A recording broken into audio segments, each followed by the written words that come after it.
আসসালামু আলাইকুম। সবাই কেমন আছেন? আশা করি ভালো আছেন। তো আজকে নিয়ে আসলাম আপনাদের জন্য রুটি সংরক্ষণ করে কিভাবে রাখবেন সেটা। তো প্রথমে আমি 2 কাপ পানি দিয়ে দিলাম। তারপর পরিমাণ মতো সয়াবিন তেল দিয়ে দিবেন। তারপর কিছুক্ষণ ফুটাবো।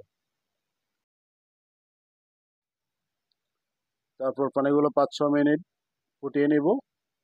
ফুটন্ত পানির ভিতরে আটাগুলো দিয়ে দিলাম। যে যে যত পরিমাণ রাখবেন অত পরিমাণই দিয়ে ভালোভাবে নাড়িয়ে নিব, নাড়িয়ে মিক্স করে নিব। তো আসলে আমি গমের আটাটা ইউজ করি, গমের আটাটা খাই। যে যে আটা ইউজ করেন ওই আটাই রাখবেন, সমস্যা নেই থাকবে। আমি যেভাবে বলে দিচ্ছি এভাবে রাখবেন। আসলে ম্যাক্সিমাম 1 সপ্তাহ রেখে খেতে পারবেন, একদিন বানিয়ে। তো যাই হোক, ভালো করে আটাগুলো মিক্স করে নেবেন। হাত দিয়ে পারেন, বা আমি দেখতেছেন একটা গ্লাসের সাহায্য করতেছি। যে যেভাবে পারেন ওইভাবে ভালোভাবে মিক্স করে নেবেন আটাগুলো। আসলে যত বেশি মিক্স করবেন, যত বেশি উম, ততই আপনার ভালো হবে রুটিগুলো।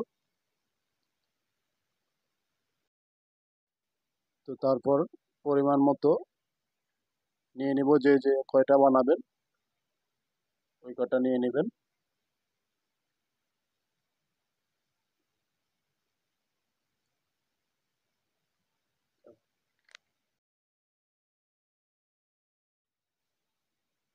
তারপর হাতের সাহায্যে আসলে গোল ভালোভাবে মিক্স করে নিব, গোল করে নিব আলুর চপের মতো। ঠিক, তারপরে বেলে নিব।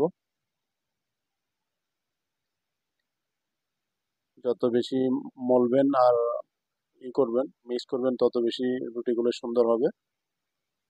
দেখতে পাচ্ছেন আমার রুটিগুলো।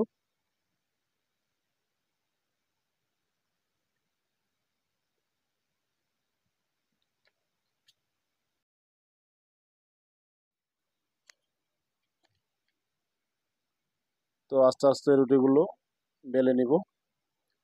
আর সবাই চেষ্টা করবেন লাল আটাটা খাওয়ার জন্য, গমের আটা শরীরের জন্য ভালো,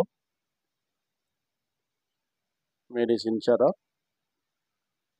আসলে আমি লাল আটাটা ইউজ করি বেশি।